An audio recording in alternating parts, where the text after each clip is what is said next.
tu veux acheter des entreprises jusqu'à la fin de ta vie. Ok. Est-ce que tu as un nombre en tête ou non? Tu es vraiment dans une logique? J'ai bien un nombre en tête, oui. Ouais. C'est quoi ce nombre en tête? Tu sais, c'est sur un podcast qui est écouté par des multipreneurs, donc Voilà, t'inquiète, il il n'y faut aura y pas aller. il y aura Il pas de faut y aller à jugement fond. de.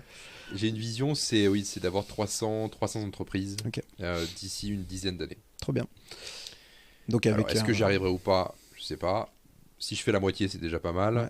Si je réalise l'objectif, ce sera très bien aussi. Ouais. Ok. Et donc dans cette logique-là, est-ce que tu le vois de manière assez linéaire, c'est-à-dire avec un certain nombre de rachats par an, parce que avec l'expérience que tu as aujourd'hui, tu imagines pas ça forcément peut-être. Enfin, il y a peut-être comment dire, une limitation, tu vois, en termes de temps, ou ça aussi, tu as peut-être moyen de trouver de le scaler aussi à terme. Ça va être difficile de faire la réunion du mercredi matin avec Ouais, 300 c'est directeurs clair. généraux. Ça va être très C'est clair. difficile. Elle va être longue Ouais. cette. Non, non, vraiment, cette... mon idée, c'est de m'associer de plus en plus avec mes membres, comme je te le disais Mhm. tout à l'heure, et d'avoir un degré de supervision encore supérieur. Ok. Donc, quand je fais quand je m'associe avec l'un des membres de mon mastermind, lui il va prendre la présidence de la holding d'acquisition, et c'est lui qui va superviser le directeur général en place, qui va s'occuper du quotidien. Mhm. Donc là, je serais vraiment un investisseur, on va dire, plus dormant, entre guillemets, plus passif. Et c'est ça qui m'intéresse de développer aujourd'hui. Ok. Et toi d'ailleurs, est-ce que tu vois une différence entre finalement l'entrepreneuriat et l'investissement? Est-ce que pour toi l'investissement ça reste de l'entrepreneuriat?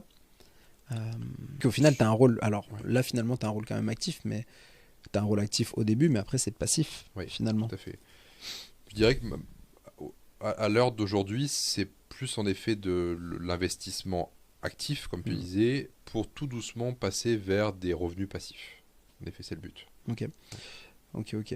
Et c'est intéressant parce que tu es dans une logique de faire croître ces revenus passifs, mais sans être dans une logique où tu arrêtes complètement ton activité. Toi, je veux dire, ta vision, c'est pas d'être à la plage en train de boire des cocotiers, c'est plutôt ou de faire ça En en plus, rachetant des sociétés, c'est c'est ça. ça, c'est ça. Exactement. Et parce que tu vois, ça m'intéresse et on avance dans le temps, donc on va aller Ouais. là-dessus. C'est que tu vois, j'aime bien aussi donner de la transparence aux personnes qui nous écoutent, que ce soit les entrepreneurs, les entrepreneurs ou les multipreneurs aussi actuels, de dire voilà, aujourd'hui, tu as un groupe, il fait combien de millions